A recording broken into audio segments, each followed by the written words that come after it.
దేవునికి ప్రియమైన వారలారా, ఈరోజు మన యొక్క ధ్యాన అంశము అపోస్తుల కార్యములు 8వ అధ్యాయము 35వ వచనం.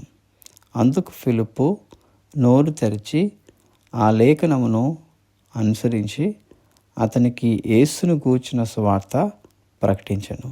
దేవుడి మాటలు దీవించునుగాక. ఇక్కడ ఫిలిప్ దైవజనుడు, ఆయన దూత చేత ప్రేరేపింపబడి ఇక్కడ మరొక వ్యక్తికి యేసును గూర్చిన సువార్త ప్రకటిస్తున్నాడు.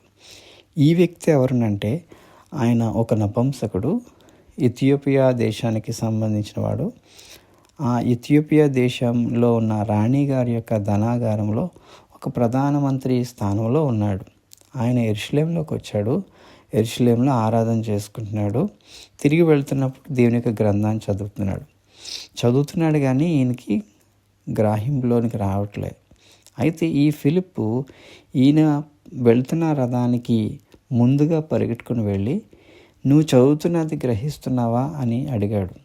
అడిగినప్పుడు నేను గ్రహించలేకపోతున్నాను అని ఈయన వివరించమని మరి కోరినప్పుడు ఆ రథంలో ఇద్దరు కూర్చొని దేవుని యొక్క గ్రంథాన్ని చదువుతున్నప్పుడు ఈ 34 వచ్చేసరికి మరి ఈ యొక్క ప్రవక్త ఎవరి గురించి చెప్తున్నాడండి?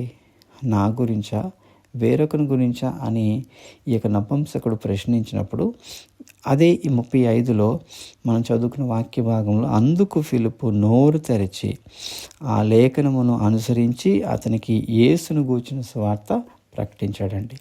అయితే ఇక్కడ విషయం ఏంటంటే, దేవుని గ్రంథాన్ని చదువుతున్నాడు కానీ దాన్ని గ్రహించలేకపోతున్నాడు.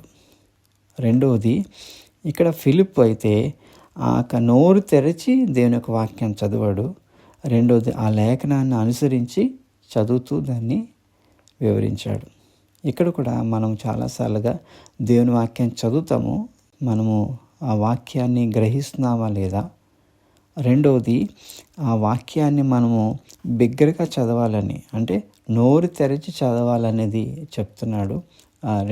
మూడవది ఏంటంటే ఆ లేఖనాన్ని అనుసరించి వివరిస్తున్నాడు. మనం కూడా దేవుని వాక్యాన్ని చదువుతున్నప్పుడు ఈ నపుంసకుడు దాన్ని అర్థం చేసుకోలేకపోయాడు.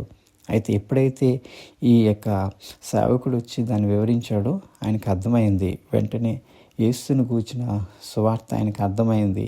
వెంటనే రక్షణ పొందాడు. మన జీవితంలో కూడా అటువంటి రక్షణ అనుభవంలో మనము కూడా ఎదుగుతూ ఆయనలో ఇంకా ఎదగాలని దేవుడి మాటలు మనకు వినిపింపచేస్తున్నాడు. ఈ మాటలు దేవుడు మన వెనుకట్లో దేవుడు దీవించునుగాక. ఆమేన్.